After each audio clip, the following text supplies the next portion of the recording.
Lord of the Mysteries. Chapter 11:15. Inside the King's Court. One of the two humanoid skeletons wasn't more than 1.9 meters tall, while the other was less than 1.8 meters tall. It looked ordinary, but it delivered an unimaginable blow to Klein, who was above the gray fog. At that moment, it was as though he had returned to the time when he saw the door of light and the cocoons. Although the emotions he felt were different, the shock was almost identical. This isn't the corpse of a giant. This definitely belongs to a human. The parents of the giant King Ormer were humans? Klein's pupils dilated suddenly, as though they were thirsting to let more light in for him to see it more clearly. However, no matter how he observed or scrutinized the skeletons, he couldn't find any characteristics of giants from the two grayish-white skeletons. Their limbs were perfectly proportional, and their skull had two eye sockets. They were definitely not underage giants. After a brief moment of silence, Klein lowered his hand with the sea god's scepter once again as thoughts flashed through his mind. Perhaps they're parents that aren't related by blood.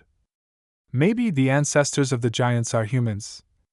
In the first epoch where chaos and madness reigned, some humans fused with the Beyonder characteristics, mutating into cruel, irrational, and bloodthirsty giants. On the one hand, their descendants inherited their physical characteristics, and on the other hand, they gradually recovered mentally. Hence, they stabilized themselves to become a savage and bloodthirsty race. Among them, Giant King Ormer was the first batch of mutants, but he had managed to maintain a certain level of rationality, hence, becoming an ancient god. The source of all of this does resemble the origin myths, the original creator? After his thoughts settled into a theory, he began making connections while coming up with more questions. Why does the Giant King want to label the waning forest as a forbidden area and not allow any living creatures to enter? He doesn't wish for the fact of humans being the ancestors of giants to be known? But if that's really the case, he could have just cremated his parents' remains. There's no need to go through so much trouble. Moreover, what's with that strong sense of guilt? Who opened the tomb? The ancient sun god who killed the Giant King? The god of dawn, Badhile, or the other subsidiary gods of the Giant King's court? Also, since the ancestor of giants was human, what about elves, sanguine, and other supernatural beings?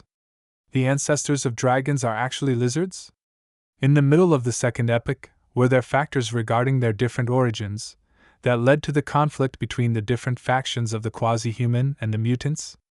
As Klein didn't have enough clues or information, it was difficult for him to make any judgment or think of any more possibilities. He could only forcefully rein in his thoughts and focus his attention on the City of Silver's expedition team. At this moment, Demon Hunter Colin led Lovia, Derek, and company to the stone tablet and saw the remains in the tomb. They also fell into an indescribable silence for a long time. Finally, Joshua, who was wearing a scarlet glove, asked hesitantly, "These are the parents of the Giant King?" From the City of Silver's Dawn Paladin's point of view, the two corpses were indeed not as tall as giants. They were even inferior to him from back when he had just become an adult. If they were identified as young giants, then the proportions and facial features of their bodies didn't match. Joshua's question reverberated in the surroundings, but no one answered. After a few seconds, Demon Hunter Collins slowly said, "That's why it's a secret." He didn't mention his thoughts or theories. Does this mean that giants are actually a branch of humans, a result of the transformation brought about by Beyonder characteristics? Upon hearing this, the wine-red-haired Iona said thoughtfully, "The ancestors of the giants are humans?" Derek felt a little dizzy from the shock. He felt that there was a huge gap between the two. With this thought in mind, he recalled his companions who had lost control, especially those from the giant pathway. He slowly and vaguely believed that it wasn't impossible. Those who lost control usually became abnormally large. Their skin was covered in grayish-blue color, and there was a huge crack in the middle of their brows that sucked in their pair of eyes. "Perhaps," Demon Hunter Colin answered briefly. The members of the City of Silver's expedition team fell silent once again. In this atmosphere, Derek glanced at Shepherd Elder Lovia and realized that this member of the six-member council had a calm expression. It was either solemn or confused. At this moment, Demon Hunter Colin looked around and said, "Split up into groups of 2 to 3 people and search the surrounding areas. Let's see if there's anything to be found." The members of the expedition team snapped back to their senses and began carefully exploring the area according to the chief's instructions. Unfortunately, this waning forest didn't have anything of value other than trees, tomb tablets, or tombs. Without further delay, Derek exchanged sealed artifacts with Hayem to prevent his Beyonder characteristic from being purged by the unshadowed crucifix. Then, they followed Demon Hunter Colin out of the waning forest, circled around the protruding boulder along the mountain, and found the gigantic cave that was 30 meters tall. Outside the cave, a stone stele had already shattered into pieces and was growing weeds. Under the orange glow of the twilight, there was an indescribable sense of waning death. After entering the cave, the City of Silver's expedition team followed the weathered stone slabs and the peeling murals. They walked between the withered weeds and rough gravel, and they warily explored the area. With every step they took, they would feel that their lifespans were weakening and were becoming dehydrated. After an unknown period of time, the City of Silver's expedition team finally saw a grayish-blue door which was open. On both sides of the door were pieces of iron-black fragments that seemed to belong to some sort of armor. "There should have been guards here," Colin said simply. He took out a bottle of medicine and gulped it down. His light blue eyes were quickly tinged with a layer of dark yellow, and 2 complex dark green symbols appeared in his pupils. After carefully observing the grayish-blue door for a while, he nodded and walked into the dark hall. All of them passed through the door and came inside. The hall seemed to be held by an invisible hand as it rose up after a loud thud. More than 10 seconds later, the hall stopped moving. Outside the door, a magnificent palace propped up by stone pillars appeared. It looked like the residence of the guards. Derek subconsciously looked around and swept his gaze across the various items in the hall. He saw 2 murals with ancient characteristics. The main character of a mural was a giant who wore full-body silver armor and emitted an obvious glow. At the location of his eyes, there was a blob condensed from the dawn of light. In the middle of another mural stood a lady with long dark brown hair. She was a female giant in a long leather skirt. She held a wheat head and fruits and was surrounded by fields ready to be harvested, clear lake waters, fruit-bearing trees, and bright mushrooms. God of Dawn Badhile. Goddess of Harvest Omabella. Derek came to a realization as he nodded slightly. He then retracted his gaze and saw the chief staring at the mural that represented the goddess of harvest. His expression was still as heavy as before. Is the chief hoping that the City of Silver would also have a real harvest? As Derek thought, he followed the orders of Shepherd Elder Lovia, forming a team with the others. They then searched for valuable items and checked if there were any hidden passageways. About 7 to 8 minutes later, they gathered together and followed Chief Colin Iliad into the main door of the hall. Colin Iliad stabbed the 2 swords into the gap between the stone slabs in front of him. He stretched out his hands and pressed them on both sides of the door.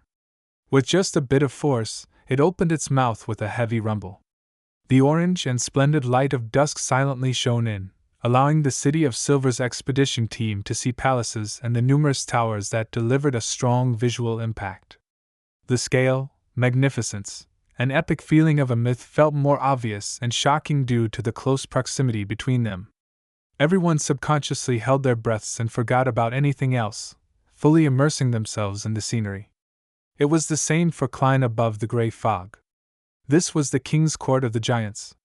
This was a real divine kingdom. After about 10 seconds, Demon Hunter Colin pulled out his swords and half-turned his body, saying to Shepherd Lovia, "Try checking out the situation on both sides. I can't see what lies ahead too clearly." The 2 dark green symbols in his eyes slowly dissipated. Lovia acknowledged his order and took 2 steps forward to the door. Outside, there was a platform with staircases on both sides. In front of them stood a railing formed from grayish-white stone pillars that faced the tallest building in the area. There was a huge blue-gray door with countless mysterious symbols carved on both sides of it. It looked extremely dignified. The corridors, stairs, and other objects connected the multitude of palaces and towers together. They were magnificent and brilliant. Lovia's silver-gray hair floated up as the stone that was bathed in the light of dusk protruded out, forming a grayish-white doll.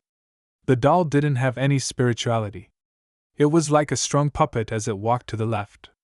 It followed the staircase and walked down one level after another amidst the rich orange light to help the expedition team confirm the situation.